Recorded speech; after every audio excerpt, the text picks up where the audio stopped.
नमस्कार दोस्तों, मैं राकेश कुमार आप सभी का आपके अपने YouTube चैनल तैयारी जीत की बाई RK सर में स्वागत करता हूं।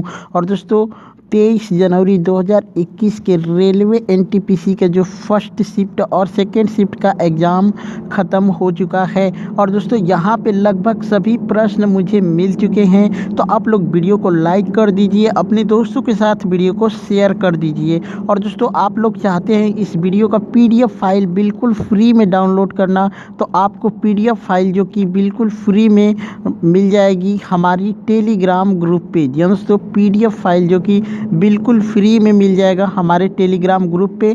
टेलीग्राम ग्रुप का लिंक जो कि वीडियो के डिस्क्रिप्शन में मिल जाएगा, आप लोग वहां पे जाके बिल्कुल फ्री में PDF फाइल डाउनलोड कर पाएंगे। और दोस्तों वीडियो को लाइक कर दीजिए और अपने दोस्तों के साथ शेयर कर दीजिए। चलिए यहाँ पे सबसे पहले हम सेकेंड शिफ्ट का क्वेश्चन देखेंगे, उसके बाद फर्स्ट शिफ्ट का क्वेश्चन देखेंगे। तो चलिए यहाँ पे पहला प्रश्न है, वाहनों में दूरी मापक यंत्र लगा होता है उसे क्या कहते हैं? दोस्तों वाहनों में दूरी मापक यंत्र लगा होता है उसको क्या कहते हैं? तो उसको ओडोमीटर कहा जाता है। दोस्तों वाहनों में 2 मीटर लगा रहता है, एक स्पीड को नापने वाला मीटर लगा रहता है और एक जो है दूरी मापने वाला मीटर होता है। तो यहाँ पे पूछा है दूरी को मापने वाला मीटर कौन होता है, तो ओडोमीटर आपका राइट आंसर हो जाएगा। एक प्रश्न था कि साइमन कमीशन में कितने भारतीय सदस्य थे? तो दोस्तों आपका राइट आंसर हो जाएगा एक भी सदस्य नहीं थे, उसमें 7 सदस्य थे साइमन कमीशन में और 7 ब्रिटिश थे। ठीक है, ब्रिटिश थे। चलिए एक प्रश्न आया था कि रेलवे क्रॉसिंग से छुटकारा पाने के लिए किस परियोजना को शुरू किया गया है? दोस्तों रेलवे क्रॉसिंग से छुटकारा पाने के लिए किस परियोजना को शुरू किया गया है? तो सेतु भारत परियोजना, इसी को शुरू किया गया है। एक प्रश्न आया था दोस्तों कि AC को DC में कौन परिवर्तित करता है? दोस्तों AC को DC में परिवर्तन कौन करता है? तो ये हो जाएगा रेक्टिफायर। दोस्तों रेक्टिफायर नामक एक यंत्र होता है जो AC को DC में परिवर्तित कर देता है। और दोस्तों एक चीज़ और होता है, जो ट्रांसफार्मर होता है वो उसका क्या काम होता है, वो भी AC को DC में परिवर्तित करता है और DC को AC में भी परिवर्तित करने का काम कौन करता है? ट्रांसफार्मर। ठीक है, चलिए यहाँ पे एक प्रश्न था कि ध्वनि, दोस्तों ध्वनि की गति ठोस से गैस माध्यम में जाने पर क्या होगा? दोस्तों ध्वनि की गति को जो ठोस से अगर गैस के माध्यम में ले जाया जाएगा तो क्या होगा? तो ध्वनि की जो गति है ना वो घटेगी। ठीक है, जो स्पीड है उसका वो घटना शुरू हो जाएगा। एक प्रश्न आया था कि राष्ट्रपति की शक्ति किसमें निहित होती है? दोस्तों राष्ट्रपति की शक्ति किसमें निहित होती है? तो ये कार्यपालिका में निहित होती है।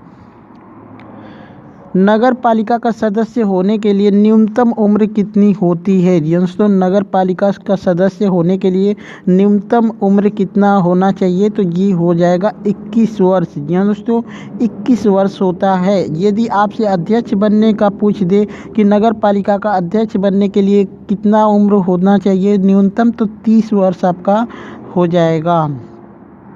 एक प्रश्न आया था कि स्वतंत्रता के बाद सबसे पहली परियोजना किस नदी पर बनाई गई थी? तो दामोदर नदी पर बनाई गई थी। एक प्रश्न आया था कि बलबन ने दिल्ली पर कब से कब तक राज किया था? तो दोस्तों ये 1266 से 1287 तक इसने राज किया था। लेकिन दोस्तों हर बुक का जो अलग नियम होता है, कुछ बुक में आप देखेंगे तो कुछ और दिया रहेगा, लेकिन कुछ बुक में कुछ और ही दिया रहता है। तो आप लोग कमेंट करके ज़रूर बताइए कि 1266 से 1287 दिया था या फिर कोई और दिया था। आप लोग कमेंट करके ज़रूर बताइएगा। एक प्रश्न है, बहादुर शाह जफर को गिरफ्तार करने के बाद कहाँ भेजा गया था? तो दोस्तों रंगूनी जेल में उनको भेजा गया था। लेकिन आपसे पूछा है किस देश में भेजा गया था? तो वर्मा में भेजा गया था। वर्मा जो कि एक देश है, वहाँ पे भेजा गया था। एक प्रश्न था कि कोशिका का ऊर्जा गृह किसे कहा जाता है? जी दोस्तों कोशिका का ऊर्जा गृह किसे कहा जाता है? तो माइटोकॉन्ड्रिया को कहा जाता है, माइटोकॉन्ड्रिया। चलिए एक प्रश्न था दोस्तों कि चश्मा 3 किस देश में स्थित है? तो दोस्तों ये पाकिस्तान में स्थित है। 2020 में बांग्लादेश में भारत के राजदूत कौन था? जी हाँ दोस्तों, 2020 में बांग्लादेश में भारत का राजदूत कौन था? तो विक्रम दुरई थे। ठीक है, विक्रम दुरई स्वामी। एक प्रश्न था कि 2011 के जनगणना के अनुसार किस राज्य का जनसंख्या घनत्व सबसे ज़्यादा था? तो दोस्तों ये बिहार हो जाएगा। अगर सबसे कम पूछेगा तो अरुणाचल प्रदेश आपका हो जाएगा। रक्त में तरल पदार्थ क्या पाया जाता है? दोस्तों रक्त में जो तरल पदार्थ होता है उसको क्या बोला जाता है? तो दोस्तों ये प्लाज्मा होता है जो कि रक्त में पाया जाता है। अब यहाँ से एक क्वेश्चन और पूछ सकता है दोस्तों कि प्लाज्मा में पानी की मात्रा कितनी होती है? तो दोस्तों यहाँ पे 92% प्लाज्मा में वाटर पाया जाता है। चलिए, यहाँ पे एक प्रश्न पूछा था कि हैदराबाद की चार मीनार किसने बनवाई थी? जी दोस्तों, हैदराबाद की चार मीनार किसने बनवाई थी? तो सुल्तान मोहम्मद कुली कुतुब शाह ने बनवाया था। जी दोस्तों, सुल्तान मोहम्मद कुली कुतुब शाह ने बनवाया था हैदराबाद की चार मीनार। एक प्रश्न आया था कि तैरता हुआ विद्यालय किस राज्य में स्थित है? जी हाँ दोस्तों, तैरता हुआ विद्यालय किस राज्य में स्थित है? तो दोस्तों आपका राइट आंसर हो जाएगा मणिपुर। अगर किस झील पे पूछेगा तो यहाँ पे लोकटक झील जो है यहाँ पे तैरता हुआ विद्यालय बनवाया गया था, और जिसको प्राथमिक स्कूल बोलते हैं। और दोस्तों हो सकता है कि आगे जो भी एग्ज़ाम होगा उसमें आपसे पूछ सकता है कि इसका निर्माण कब हुआ था? तो 13 फरवरी 2017 को इसका निर्माण हुआ था। चलिए, एक प्रश्न आया था कि सांसदों का संवैधानिक पद क्या होता है? जी दोस्तों, सांसदों का संवैधानिक पद क्या होता है? तो आपका राइट आंसर हो जाएगा उपराष्ट्रपति। यहाँ पे एक प्रश्न आया था कि मॉडेम कंप्यूटर को किस से जोड़ता है? दोस्तों मॉडेम कंप्यूटर को किस से जोड़ता है? तो ये इंटरनेट को जोड़ता है। दोस्तों कंप्यूटर को इंटरनेट से जोड़ने का काम कौन करता है? तो मॉडेम करता है कंप्यूटर को इंटरनेट से जोड़ने का काम। चलिए, एक प्रश्न आया था कि पद्मावत के लेखक कौन है? दोस्तों पद्मावत बुक है उसका लेखक कौन है? तो मलिक मोहम्मद जायसी इसके लेखक हैं। पद्मावत के लेखक कौन है? मलिक मोहम्मद जायसी। एक प्रश्न आया था कि सौभाग्य योजना किससे संबंधित है? तो दोस्तों सौभाग्य योजना जो कि बिजली से संबंधित है, गरीब लोगों के घरों में बिजली पहुंचाना, मतलब हर घर में बिजली पहुंचाने का काम करता है सौभाग्य योजना। एक प्रश्न आया था कि घूमर किस राज्य का लोक नृत्य है? दोस्तों घूमर किस राज्य का लोक नृत्य है? तो ये राजस्थान का आपका राइट आंसर हो जाएगा। एक प्रश्न आया था कि वर्तमान में छत्तीसगढ़ की राजधानी कौन है? जी दोस्तों, वर्तमान में छत्तीसगढ़ की राजधानी कौन है? तो दोस्तों ये रायपुर हो जाएगी। और दोस्तों इसका नया नाम पूछ लेगा, इसका नया नाम क्या है? तो रायपुर अटल नगर। जी दोस्तों, रायपुर अटल नगर इसका नया नाम रखा गया है रायपुर का। एक प्रश्न आया था कि निम्न में से कौन यूएन का सदस्य नहीं है? दोस्तों निम्न में से कौन यूएन का अस्थायी सदस्य नहीं है? तो दोस्तों ये लोग आप कमेंट करके बताएंगे कि ऑप्शन क्या क्या दे रखा था, क्योंकि ये क्वेश्चन ऑप्शन के अकॉर्डिंग ही सही होगा। और दोस्तों इसी से रिलेटेड एक प्रश्न और पूछा था, तो आप लोग बताइएगा कि ये प्रश्न आया था या फिर ये वाला प्रश्न आया था। इसमें ये पूछा गया है कि भारत को यूएन में कितनी बार शामिल किया गया था? जी दोस्तों, भारत को यूएन में कितनी बार शामिल किया गया था? तो दोस्तों ये 7 बार शामिल किया गया था। यूएन का फुल फॉर्म क्या होता है? तो यूनाइटेड नेशंस आपका राइट आंसर हो जाएगा। चलिए, एक प्रश्न आया था कि भारत में ओवर ब्रिज निर्माण का काम किस योजना के तहत होता है? जी दोस्तों, भारत में ओवर ब्रिज निर्माण का काम किस योजना के तहत होता है? तो प्रधानमंत्री ग्राम सड़क योजना के तहत होता है। प्रधानमंत्री ग्राम सड़क योजना जो कि रेलवे क्रॉसिंग और तिमोहई जो होता है वहाँ पे होता है। एक प्रश्न आया था कि कथकली किस राज्य का लोक नृत्य है? दोस्तों कथकली किस राज्य का लोक नृत्य है? तो ये केरल आपका राइट आंसर हो जाएगा। एक प्रश्न आया था कि खसरा विषाणु रहित रोग है या नहीं? दोस्तों खसरा विषाणु रहित रोग है या नहीं? तो दोस्तों ये विषाणु रोग रहित नहीं है, क्योंकि खसरा वायरस के द्वारा फैलता है। ठीक है, खसरा जो बीमारी होता है ये वायरस के द्वारा फैलता है, तो ये खसरा वायरस रहित बीमारी है, ना कि विषाणु रहित। चलिए, एक प्रश्न आया था कि चंपारण आंदोलन में महात्मा गांधी को सपोर्ट किसने किया था। जी हाँ दोस्तों, चंपारण आंदोलन में महात्मा गांधी को सपोर्ट किसने किया था, तो राजकुमार शुक्ल ने किया था। किसने किया था, राजकुमार शुक्ल ने। वीडियो को लाइक कर दीजिए और अपने दोस्तों के साथ वीडियो को शेयर करना ना भूलें।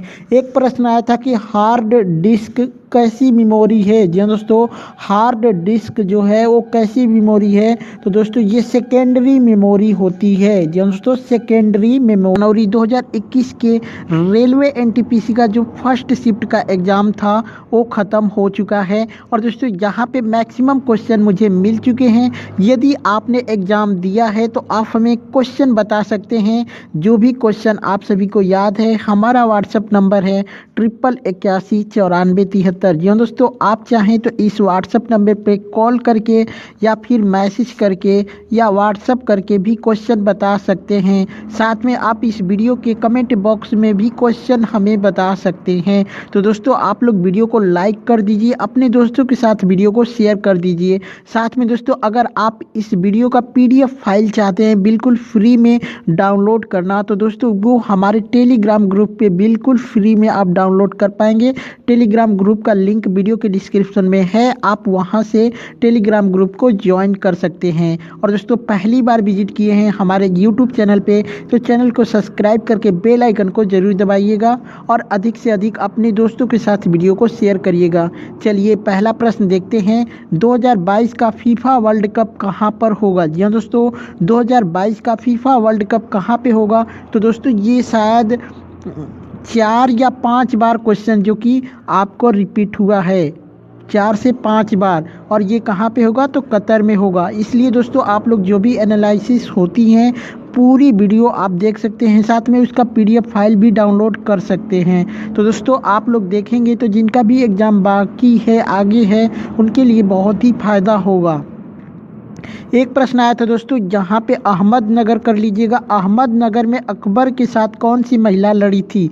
यहाँ दोस्तों अहमदनगर में कौन सी महिला जो है वो अकबर के साथ लड़ी थी। ठीक है, अहमदनगर में कौन सी महिला जो कि अकबर के साथ लड़ी थी, उनका नाम बताना था, तो उनका नाम हो जाएगा चांद बीबी। जी दोस्तों, चांद बीबी जो कि अकबर के साथ लड़ने वाली पहली महिला थी।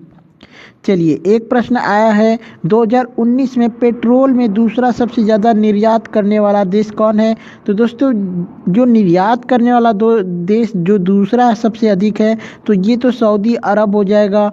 लेकिन आप दोस्तों कमेंट करके ज़रूर बताइए कि आपके ऑप्शन में क्या दिया था, ये पेट्रोल निर्यात करने वाला देश का नाम पूछा था या फिर आयात करने वाला देश का नाम पूछा था। आप लोग कमेंट करके ज़रूर बताइए। हो सकता है उत्पादन करने वाला देश का भी नाम दिया हो तो अमेरिका आपका राइट आंसर हो जाएगा, अगर उत्पादन दिया होगा तो। ठीक है, आप लोग कमेंट करके ज़रूर बताइएगा। एक प्रश्न आया था कि अक्टूबर 2020 तक भारत के संविधान में कितने अनुच्छेद थे। जी हाँ दोस्तों, अक्टूबर 2020 तक भारत के अनुच्छेद में कितने भारत के संविधान में कितने अनुच्छेद थे। तो दोस्तों वर्तमान में टोटल जो अनुच्छेद की संख्या है 470 है। अगर दोस्तों आपके ऑप्शन में 445 दिया था 470 दिया होगा, ये अगर दोनों ऑप्शन में होंगे तो 470 आपका राइट आंसर होगा। और 470 नहीं दिया होगा, केवल 445 दिया होगा, तो 445 उस कंडीशन में आपका राइट आंसर होगा। चलिए एक प्रश्न आया था कि सागा 220 क्या है। दोस्तों सागा 220 क्या है, तो दोस्तों ये सुपर कंप्यूटर है जो कि इसरो के द्वारा निर्मित किया गया है, सुपर कंप्यूटर। ठीक है, तो आपके ऑप्शन में मिसाइल रॉकेट वगैरह दिया था, वो सही नहीं होगा, सुपर कंप्यूटर आपका राइट आंसर हो जाएगा। एक प्रश्न आया था कि CSIR का फुल फॉर्म क्या है। जी हाँ दोस्तों, CSIR का फुल फॉर्म पूछा था तो council of scientific and industrial research आपका राइट आंसर हो जाएगा, council of scientific and industrial research. ठीक है, चलिए क्वेश्चन को लाइक कर दीजिए, दोस्तों वीडियो को लाइक कर दीजिए और अपने दोस्तों के साथ शेयर कर दीजिए। एक प्रश्न आया था कि गुजरात में सबसे ज़्यादा पेट्रोल कहाँ पर मिलता है। तो दोस्तों ये वडोदरा में मिलता है सबसे ज़्यादा पेट्रोल। ठीक है, चलिए, एक प्रश्न आया था कि भारत का पहला सुपर कंप्यूटर कौन था। तो दोस्तों ये परम 8000 जो कि भारत का पहला सुपर कंप्यूटर था, ये कब आया था ये भी पूछ सकता है। तो 1991 में ये आया था। चलिए, एक प्रश्न आया था कि केरल का मुख्य खेल क्या है। तो दोस्तों केरल के बहुत से बास्केटबॉल, जिसमें फुटबॉल पहले नंबर पे है, तो फुटबॉल आपका राइट आंसर हो जाएगा। ठीक है। चलिए, एक प्रश्न है, वन नीबल में कितने बीट होते हैं। दोस्तों एक नीबल में कितने बीट होते हैं ये पूछा था। तो एक नीबल बराबर 4 बीट होते हैं। ठीक है, एक नीबल बराबर 4 बीट होते हैं। एक प्रश्न आया था कि 1937 में कांग्रेस का पहला ग्रामीण अधिवेशन कहाँ पर हुआ था। दोस्तों 1937 में कांग्रेस का पहला ग्रामीण अधिवेशन कहाँ पे हुआ था। तो दोस्तों ये फैजपुर में हुआ था। अगर राज्य का नाम पूछेगा तो ये पश्चिम बंगाल में स्थित है। और उस समय इस अधिवेशन के अध्यक्ष कौन थे। तो पंडित जवाहरलाल नेहरू जी थे। ठीक है। चलिए, एक प्रश्न आया था कि 2019 के अनुसार यूएनओ का सदस्य नहीं है। दोस्तों 2019 के अनुसार कौन यूएनओ का सदस्य नहीं है। तो दोस्तों ये आप लोग कमेंट करके ज़रूर बताइए कि आपके ऑप्शन में क्या दिया था। एक प्रश्न आया था दोस्तों कि NaCl को क्या कहते हैं। दोस्तों NaCl को क्या कहते हैं। तो दोस्तों इसको सोडियम क्लोराइड कहते हैं, जो कि सेंधा नमक का रासायनिक नाम है। दोस्तों किसका नाम है। तो सेंधा नमक का ये रासायनिक नाम है, सोडियम क्लोराइड। चलिए, एक प्रश्न है, अबिसीनिया किस देश का पुराना नाम है। दोस्तों अबिसीनिया किस देश का पुराना नाम है। तो ये इथोपिया का पुराना नाम है। इथोपिया का पुराना नाम है अबिसीनिया। ठीक है।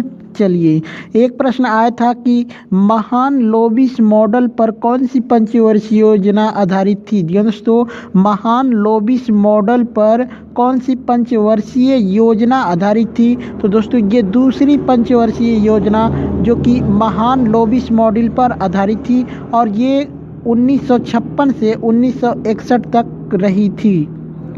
चलिए, एक प्रश्न आया था कि राजस्थान की फड़ चित्रकारी किससे संबंधित है। दोस्तों राजस्थान की फड़ चित्रकारी किससे संबंधित है। तो ये महाकाव्यों की कहानियों से संबंधित है। एक प्रश्न आया था कि अजंता की गुफाओं की चित्रकारी किस धर्म से संबंधित है। तो दोस्तों ये बौद्ध धर्म से संबंधित है। एक प्रश्न आया था कि वंदे मातरम कहाँ से लिया गया था। दोस्तों वंदे मातरम कहाँ से लिया गया था। तो दोस्तों ये आनंद मठ से लिया गया था। कहाँ से लिया गया था। तो आनंद मठ से लिया गया था। एक प्रश्न आया था कि तात्या टोपे किस क्रांति से संबंधित हैं। दोस्तों तात्या टोपे किस क्रांति से संबंधित था। तो ये 1857 की क्रांति से संबंधित था। सबसे ऊंचा विजय स्तंभ कौन है। दोस्तों सबसे ऊंचा विजय स्तंभ कौन है। तो दोस्तों ये एग्जैक्टली पूरा प्रश्न नहीं आया है। आप लोग कमेंट करके ज़रूर बताइएगा कि क्वेश्चन किस कैसे आया था। इसमें मैं आपको बता देता हूँ कि इसमें इसकी जो ऊंचाई है ये 122 फुट है। इसमें 9 मंजिला विजय स्तंभ है, और दोस्तों इसमें 157 सीढ़ियाँ बनी हुई है। ठीक है। चलिए, एक प्रश्न आया था कि नाबार्ड की स्थापना कब हुई थी। दोस्तों नाबार्ड की स्थापना कब हुई थी। तो ये 12 जुलाई 1982 में हुई थी नाबार्ड की स्थापना। अगर इसका मुख्यालय पूछेगा तो इसका मुख्यालय मुंबई में स्थित है। चलिए, एक प्रश्न आया था दोस्तों कि नीलगिरी पर्वत की सबसे ऊंची चोटी कौन है। दोस्तों नीलगिरी पर्वत की सबसे ऊंची चोटी कौन है। तो ये हो जाएगा टोड्डा बेट्टा। दोस्तों तो टोड्डा बेट्टा जो कि नीलगिरी पर्वत की सबसे ऊंची चोटी है। चलिए, एक प्रश्न आया था दोस्तों, यही प्रश्न आया था कि सेंधा नमक का रासायनिक नाम। तो इसी को सोडियम क्लोराइड, जिसको NaCl कहते हैं, जिसको दोस्तों लाहौरी नमक भी कहते हैं, क्योंकि ये पाकिस्तान से के लाहौर शहर से आता है। एक प्रश्न और आया था दोस्तों विक्टोरिया के बारे में। इसका एग्जैक्टली प्रश्न पता नहीं है। आप लोग कमेंट करके ज़रूर बताइए कि प्रश्न क्या आया था। वैसे विक्टोरिया मेमोरियल से संबंधित मैं कुछ बातें आप सभी को बता देता हूँ। विक्टोरिया मेमोरियल जो कि भारतीय राज्य की पश्चिम बंगाल में के कोलकाता नगर में स्थित एक ब्रिटिश कालीन स्मारक है जो 1906 से 1921 के बीच में निर्मित हुआ। और दोस्तों इस स्मारक की जो तत्कालीन रानी विक्टोरिया को समर्पित था, इंग्लैंड की तत्कालीन रानी विक्टोरिया को ये स्मारक समर्पित थी। तो दोस्तों ये प्रश्न आप सभी को कैसे लगे आप लोग कमेंट करके ज़रूर बताइएगा। अच्छा लगा हो तो लाइक कर दीजिएगा, अपने दोस्तों के साथ शेयर कर दीजिएगा। चलिए चलते हैं, मिलते हैं नेक्स्ट वीडियो में, तब तक के लिए जय हिंद।